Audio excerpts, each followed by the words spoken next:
Welcome to the new Wabu Order Podcast, and I go by the name of Wabu.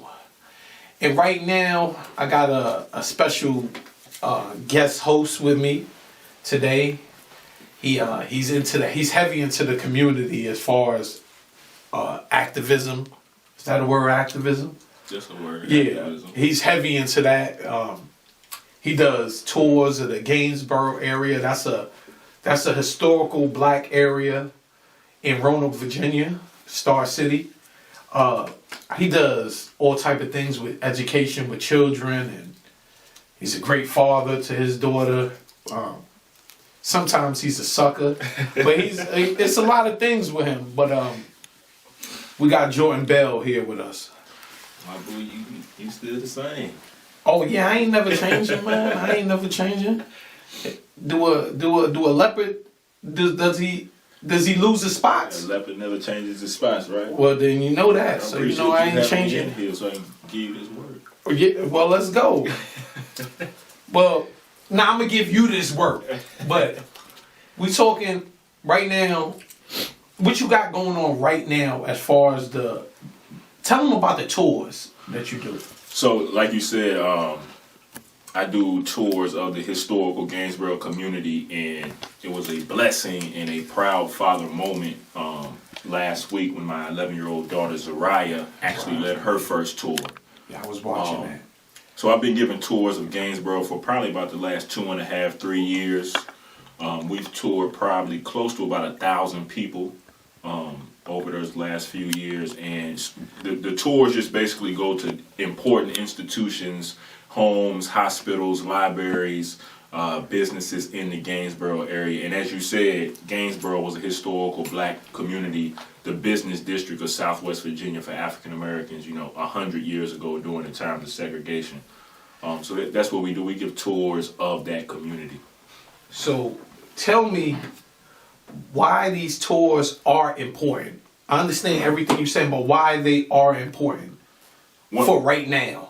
One of the reasons that's important right now is it kind of puts a sense of love of self into the people that live in the community.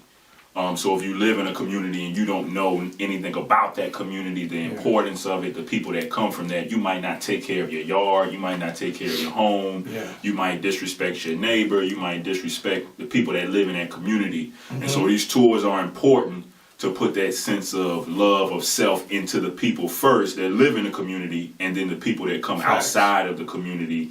Hey, it's a community in Roanoke that doesn't get enough attention, positive attention. Let me show you why this community deserves that positive attention. So the tours do that. And one thing I like about you putting these tours together, explaining the importance of that area and what it was for African Americans, is because most people only think we had these flourishing communities in New York, San Francisco, and Black Wall Street. We actually had them everywhere.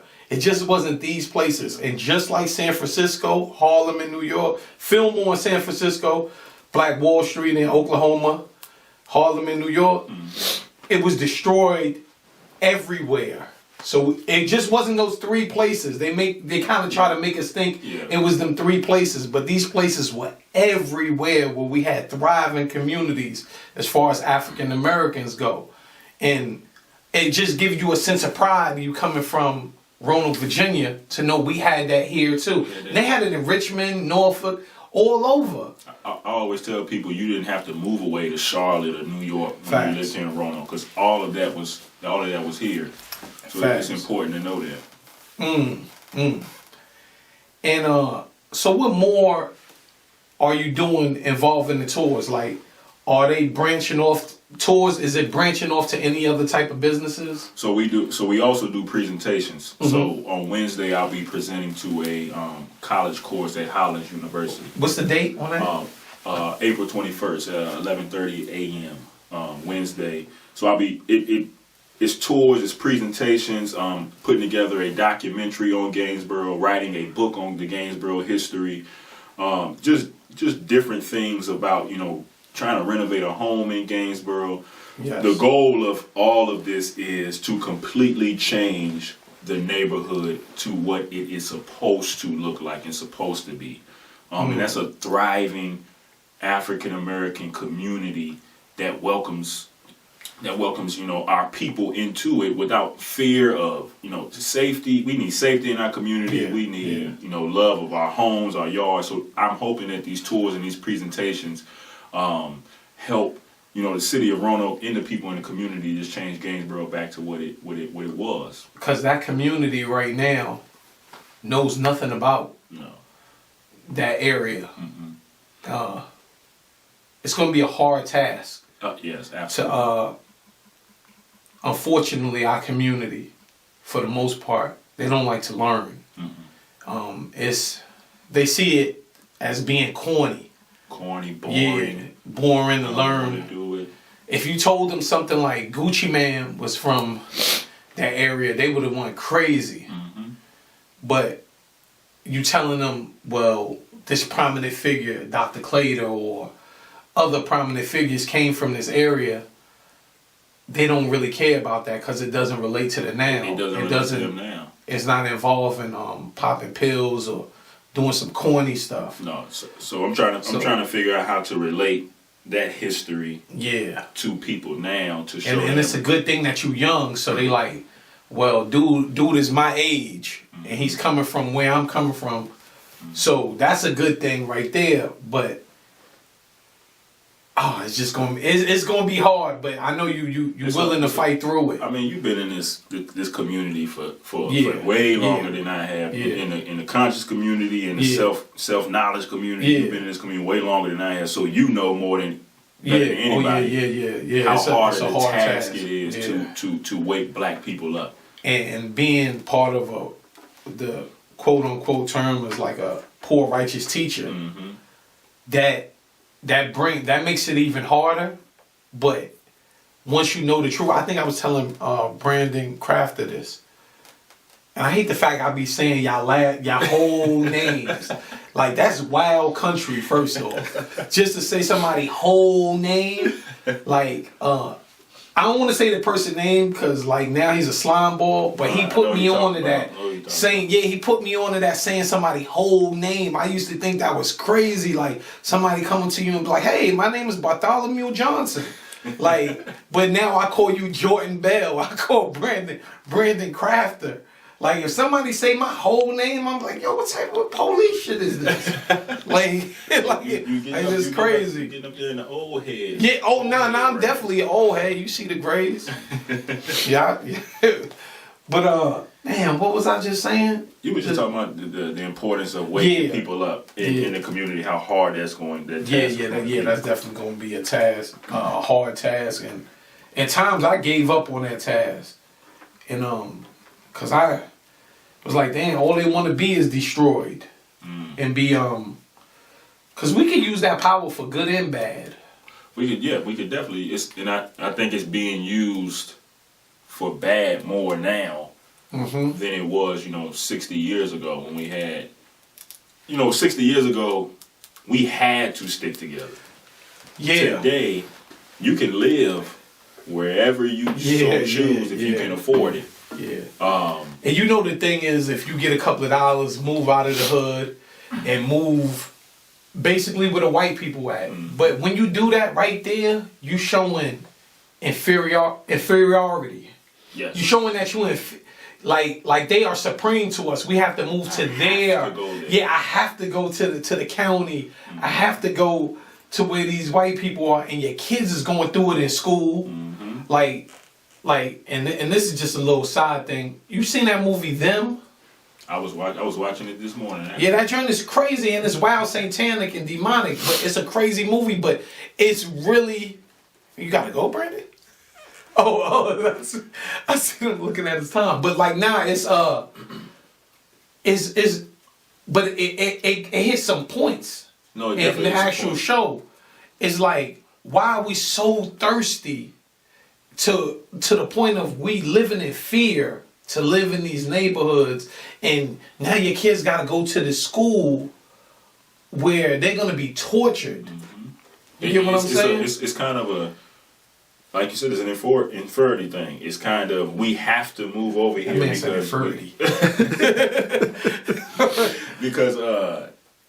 it's just it's kind of a self-hate kind of thing. But we don't want to approach that subconsciously. It's self-hate.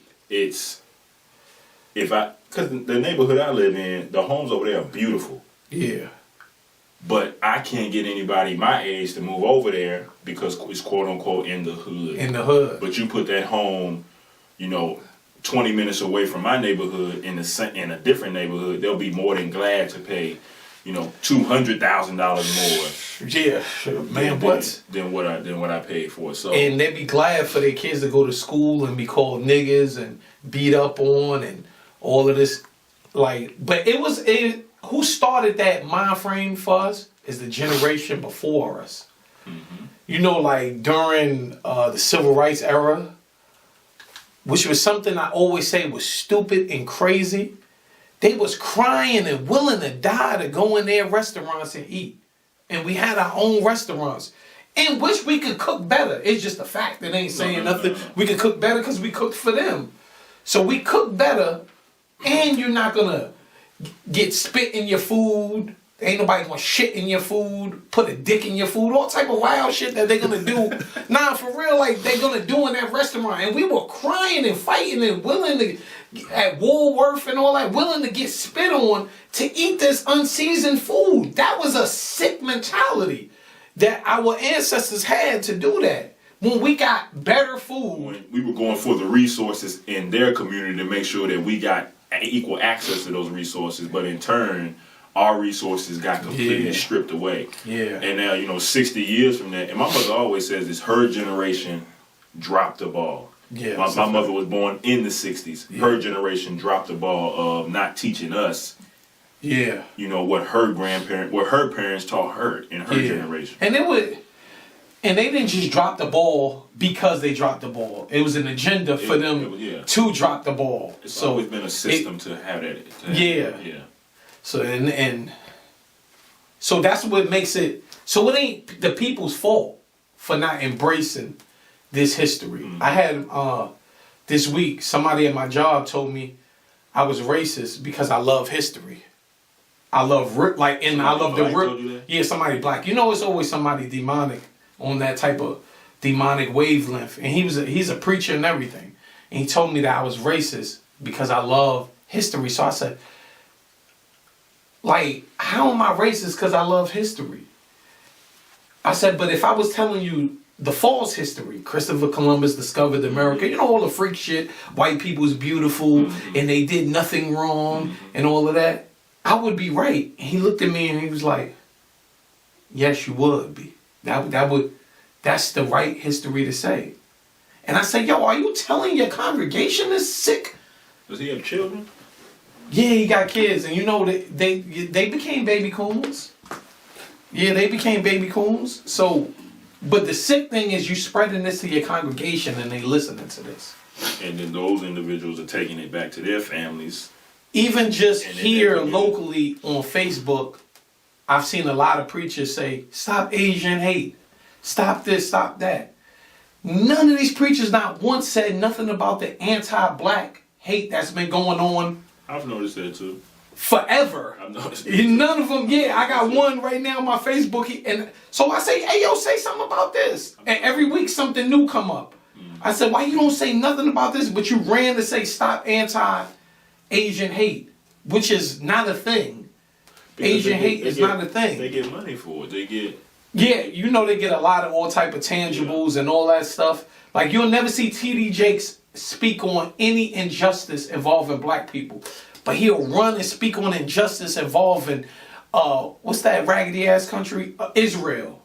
He'll speak on all of these things involving these things, and every preacher in America they're going to do that. When they have they'll speak on it on the Breakfast Club, or when they have a camera in front. But they only talk about it when they're getting something, like you said, tangible. Yeah.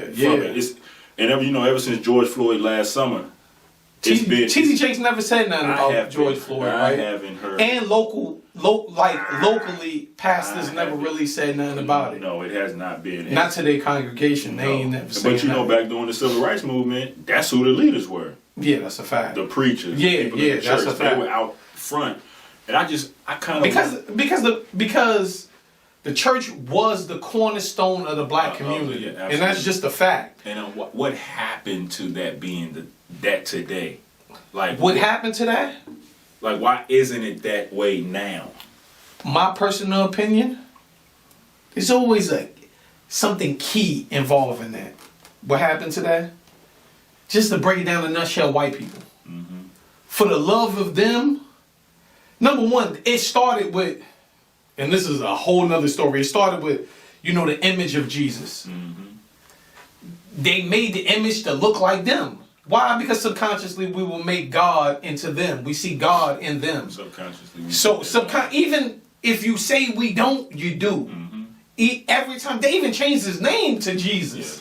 So you get what I'm saying? So everything they change, if you're thinking about your Lord and Savior, you're thinking about him as a white man. Subconsciously. So when you see white people, they are the children of him. So, and you look at them as gods. It's sort of like a fear. So this is why the church is anti-black. And everybody sitting there is black, but the church is definitely anti-black, and they push anti-black agendas all day. I don't have no love for no one who pushes anti-black agenda. Hip hop right now is anti-black. Hip hop does nothing but push anti-black agenda. The feminist movement is anti-male, anti-black.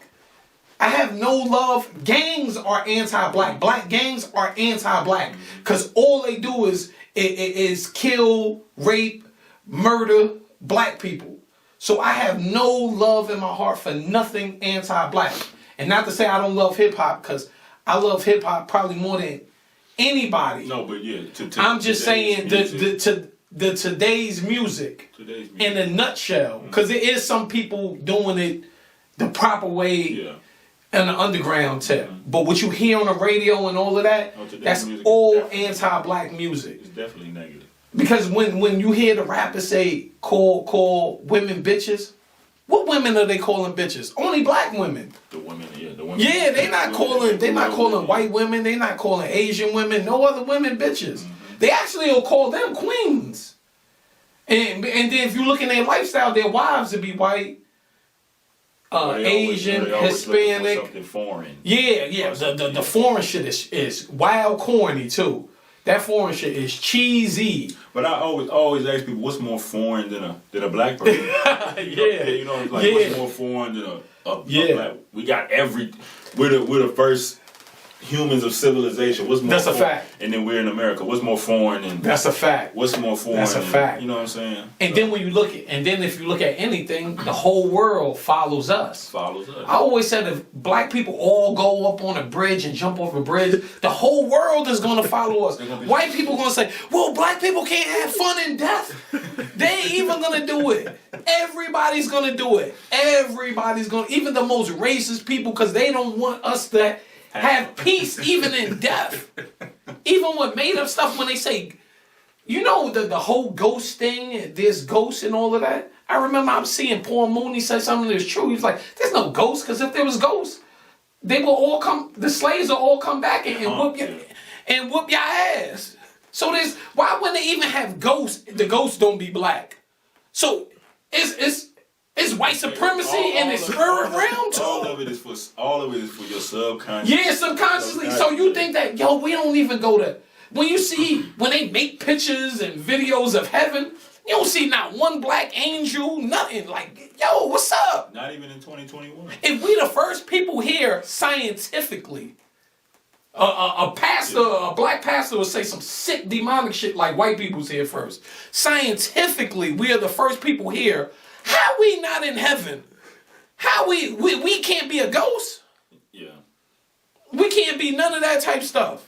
Well, we don't control the narrative. We don't control the media. And we don't control We don't control That's what gotta anything. change. So we don't. That's why we here with New Wabu order. That's part of the order to change. And when I say New Wabu order, I don't want y'all to think some freak shit like this is like a cult or something like that. But I'm thinking it as a cult, but I'm thinking it as not cult. I'm thinking it as culture. You get what I'm saying? This is to change the narrative and the minds of people. Just at least first, let me start off with the people I know. With the people, that's the thing. I want to start off with the people I know, change their mindset. So that's what the order is, to change the mindset of people, and this is what other things involve in the order for discipline, order for everything like that. So that's what this is about. Changing the whole thing, New Wabu order. People say that all the time. Oh, New Wabu order. How? That's something sick. That's something demonic. No, brother, you're demonic. This is over here. This is righteous. And no, everybody can't be initiated in New Wabu order until the end of the show. If I say you initiated, you initiated. Jordan is working his way on to being initiated. Because through the years, don't never give me no love. Nah, I give you wild love, but through the years, Jordan has said some wild stuff. I'm not gonna get into all of that because it's not gonna be your first time here. Like I say, he's a guest, but he's really part of the family, so he'll be here a few times. Treat your guests well. I don't know about all that, but you get what I'm saying, Brandon? All right, open this interview up. Tell Brandon one thing that you think I said that was just wow. Open this interview up for a conversation. Watch this, Brandon. I think I told Brandon this, and this is a true story. And by the way, everyone, I love that black men are having a conversation, laughing, smiling. Even though we're about to disagree, I still love Wabu. This is a straight fact. If I'm lying, I'm flying. And you know I'm too heavy to do that. But this man will always, him amongst almost everyone I know, you know what I'm gonna say? Eminem. And it shakes the fabric of people. I've told him this for years. Before I heard Lord Jamal say this. This is a fact, right? Before I heard Lord Jamal, before I heard Gucci Mane, all these people, I've always told people Eminem was trash, and no one knows a hot line Eminem say, and black people don't listen to Eminem. We lie. We straight lie and say we do. And I know the lying come from programming. Jordan was one of the people that was always so adamant about, I listen to Eminem. What do you listen to? He always got stuck, just like every black person. I met somebody with a black person with an Eminem tattoo, and he couldn't tell me. And this is a fact. By the way, that black person was No, that black person wasn't Jordan. But just to clear it up. This dude was like from the county or something. I was in jail. And he was like in the county. Now, can I defend my point, Brandon? Yeah, but hold on, good brother. Is this a fact? What? That you argued with me that you listened to Eminem? Yes. Is this a fact? Yes. Okay. So was you brainwashed like all black people? Brainwashed on what part? About you listening to Eminem. Now listen to what I'm about to say. No lies. You wasn't brainwashed? No, if you said that you argued with me, I did. About that you listened to Eminem, was you brainwashed? Because now you say you don't listen to Eminem. I don't now, but as I told you, in my Wabu, is this a fact? Yeah. My brother, was it my brother that told you, Brandon, when we were little, one of the CDs that my brother bought was a Eminem album. And we listened to it. And again, I don't listen to Eminem. Your brother's not here to defend yourself? I don't listen to Eminem. I probably haven't listened to Eminem on a consistent basis. I haven't really met your brother. Years. I think I might have met your brother 2, maybe 3 times. So. But the times I talked to him, I did smell butter biscuits. Oh, Lord. I did smell, it was a hint of butter biscuits. And you know that. No. And shout out to your brother, but it was a hint of butter biscuits. And you even said it like, we still love our family. That's on the coon train. What? But you even told me before, it is a hint of butter biscuits. He got a batch of them somewhere. And when I say butter biscuits, because that's something that in slavery, you have to explain that, to him. Yeah, that's something in slavery they will give to the slaves when they told and when they did a good deed. So they was always reaching for them butter biscuits. So, but so this is one thing that we also disagree on what a coon is. No. So, We're not gonna go. But we're gonna finish the Eminem but we thing. sticking on Eminem. Yeah. All I said was, and I will admit this. At one point, before Wabu argued me down and told me to listen to this artist and this artist and this artist and school me on hip hop, I did say skill wise. I always said skill wise. Do you still feel like that? No, not no more. I told you that. Because guess what? That's what the brainwashing does. That's what I'm talking about. Down in my rankings as far as skilled rappers. At one point, I did say skill-wise, Eminem was a top 10 rapper. I'm not gonna argue about that because even skill-wise, it's trash. I'm not. There's no argument there. So, but the argument was you claimed that I was saying Eminem is the greatest rapper of all time. No, I never said that. I never said you said that, but you said he's one of the greatest. Skill-wise. You said that. You, not Hootie Mac, because Hootie Mac, I give Hootie Mac, he never liked it. But Wayne would give his soul for any white man, like, here, take my soul. You know that. Who? Wayne. Oh, Lord. Is that a fact or not? It was Wayne. Right now, for the fact, Wayne was still, he would literally die for Eminem. No, he won't. Wow. Come on, you just saying that because we right here and you know he gonna listen. No, but why you and you gotta scared go to he the might put hands on you. I'm saying. Wayne live in Philadelphia. So what? You scared he might reach out and touch you.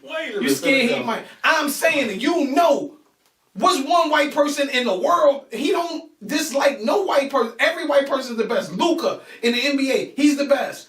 Eminem is the best. You know that. You know he deals.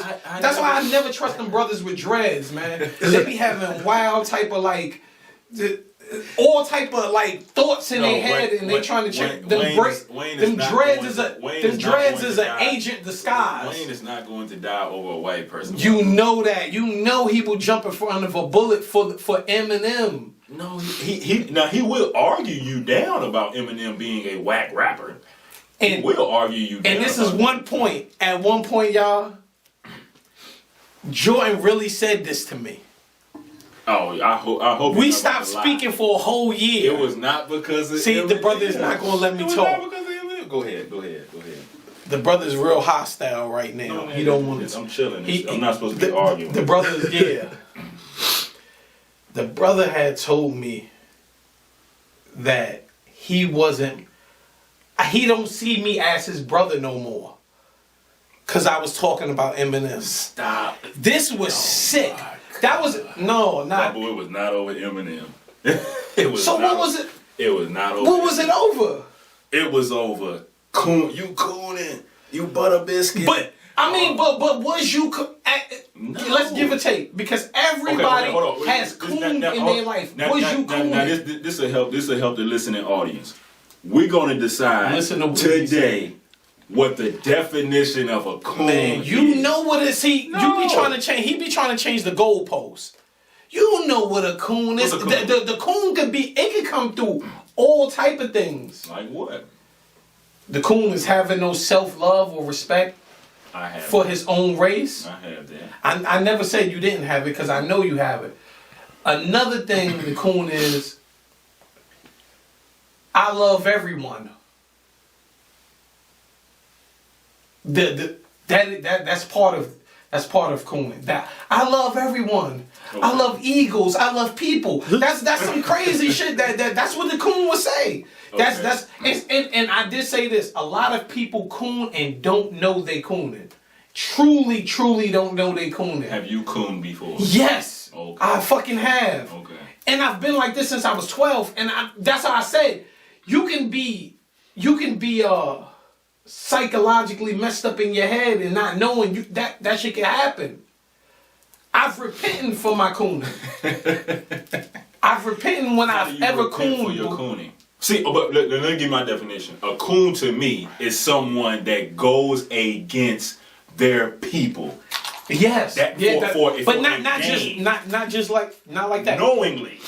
to me, and it's not just for a game because now coons Well, for no gaming. Okay, for not a game. So to me, a coon is someone that goes against their people, not for a game or for a game. Yeah, that could be one of the definitions. That's the definition to me. Period. All right, I can agree with that. So that's the definition. I can agree with that. Now, if I say Luka Doncic is the best basketball player in the NBA right now, oh damn, this is crazy. That's not cooning.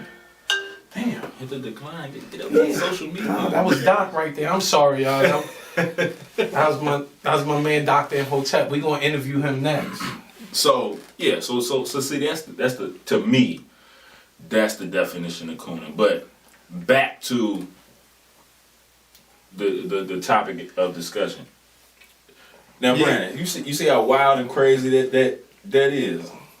Just see, he trying to get somebody on his side. I don't need nobody on my side. Now, how is that wild and crazy, Brandon? We have these arguments. I have these arguments with Jordan Bell all the time. And you go with the Jordan Bell.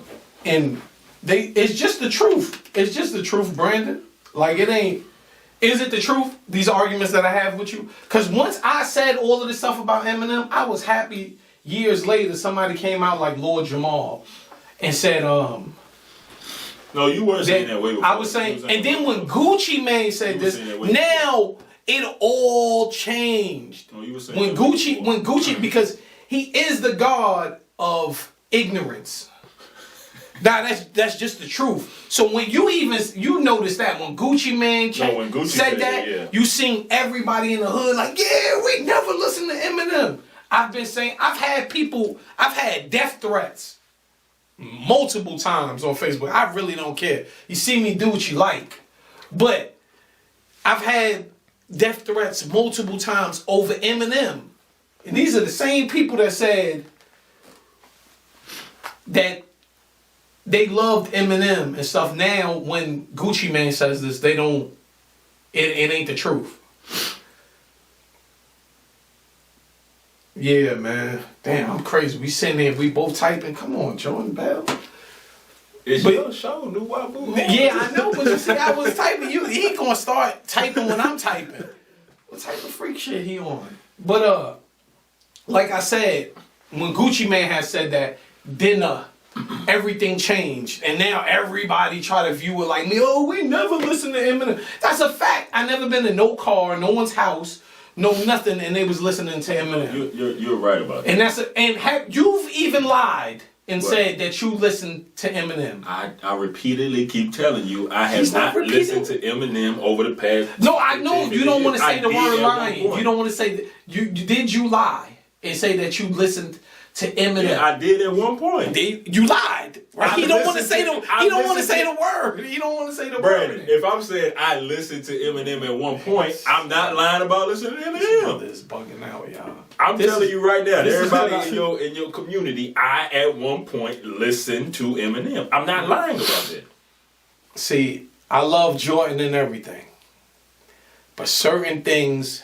Oh Lord. Jordan will just change the whole scope of everything. No, he just don't want to admit it. You just can't stick with it. He just don't want to admit it.